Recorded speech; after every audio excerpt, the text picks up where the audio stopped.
Well, hello there, peeps. I'm Gregory. My story is about how I got stranded in the mountains and didn't eat anything for 6 days. I've been fond of traveling and adventure ever since I was a kid. Even when our class went hiking at school, I would always advocate for a dangerous route and for going strictly on foot. Supervised school bus trips repulsed me. When I went to a children's summer camp for a few weeks, I decided to spy out the land. I started by walking around the fence, but then I ventured further. I would always go exploring during nap time so the camp supervisors wouldn't miss me. But when they didn't find me in my bed one time, they called out a rescue team who discovered me standing high up on the mountain right in the precipice, miles from the camp. They sent me home, I was grilled by my parents, and the summer was over for me. When we graduated from high school, my classmates and I went to a lake outside the town to celebrate. We built a fire, caught and cooked some fish, and when everyone went to sleep, I sailed across the lake on a boat. As I found out, the boat was leaky and rapidly filling with water. I bailed out as much as I could, but the water was flowing so fast that the boat went down. It was sinking, and I was far away from the shore.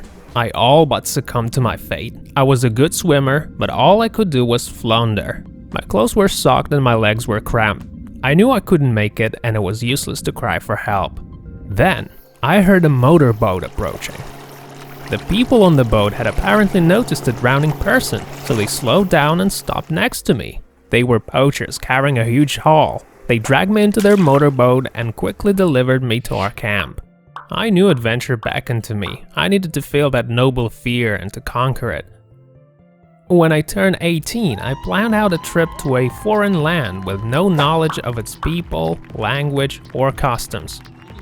So I picked out an eastern country, studied its maps thoroughly, and embarked on my adventure. Oh, that was an unforgettable journey. I wandered through tropical forests and encountered dangerous wildlife, but I survived all my hardships and returned home. At 20-something, I joined an extreme tourism club. And now that was the life for me. We went where no man had gone before. We scouted country after country. We hiked several hundred miles along various mountain trails, soaking up the good vibes. In the mountain camps, I'd often hear others telling stories about their journeys and their survival experience. It wasn't lost on me how afraid everyone was on solo mountain treks. The very thought invigorated me. And one day, I set out into the mountains alone. I left my phone at home and only packed the bare minimum, including food for 2 days. I was supposed to be back the morning after tomorrow. Soon enough, I was merrily walking up the trail to the mountain pass. I knew the mountains were a dangerous, treacherous place. An unequipped rookie with no navigation skills was likely doomed. But I was confident in my experience. The hills and peaks would guide me. Craving the adrenaline, I intentionally left my compass at home as well. My plan was to pass from one valley to another. I had charted out my path in advance, so I was walking confidently and vigorously. Occasionally, I'd even take off my shoes as I was accustomed to walking barefoot. Higher up in the mountains, I sensed the height and pressure increasing. The higher I climbed, the colder it got and my feet were feeling chilly. The sky was suddenly overcast and it got dark as night. The mountain peaks had clouded over, making it harder to navigate. I set a course for climbing higher and sped up. I was just walking forth when I slipped and fell into a hole. I looked around. Just a small hollow edged with sharp rocks, as if someone was searching for something here. I'd hit my leg pretty hard and my head was ringing. I decided to make camp right in the hollow. Thunder and pouring rain woke me up. I huddled up against the wall of my hollow, waiting for the storm to pass. The sun was barely rising. When it finally showed up over the mountain, I climbed out and set forth again. I only walked a few feet before I realized it was the wrong way. Apparently, I'd already strayed off course yesterday. I stopped to look at my maps only to realize I was lost.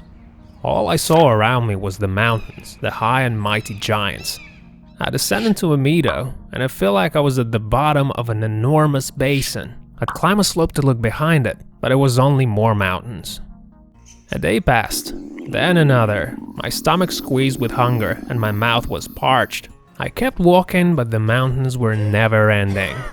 As I was climbing yet another peak, it sunk in that I didn't know the mountains well enough after all. My face was sunburned, my feet were aching. and thirst was driving me absolutely crazy. By the 5th day of roaming, I'd been starving for 3 days. All I'd eaten was a bunch of berries. Thankfully, I stumbled upon a mountain stream on day 4, which gave me an opportunity to drink some water, wash my face, and soothe my feet. I was swaying left and right, my ears were blocked, and my head was pounding. I decided to stop tormenting myself and just kept walking down the river, hoping to reach a settlement eventually. As the river was getting wider and more powerful, so too was I gaining strength as my internal pressure normalized. 3 more days later, I got sight of a cow. Without thinking twice, I ran up to milk it. A quart of milk was enough to alleviate my hunger and give me the strength to talk to somebody. Seeing a horseman ahead, I was overcome with joy. It took some yelling to make him notice me, but he finally rode towards me. My legs gave out and I sank to the ground to wait for my savior. He caught up to me and asked where I came from. He then sat me on horseback and led the horse by the bridle. Even then it was a rough adventure, I was impressed by my own shenanigans. I got what I wanted and I got a crucial life lesson on top of that. I'm certainly not going on a mountain hike without as much as a satellite phone again. That will increase my chance of survival substantially if I find myself in a pickle again. Do you guys want more episodes? Then press the like button, subscribe, and hit the bell. Want to see your own story? Then send them over to this email here.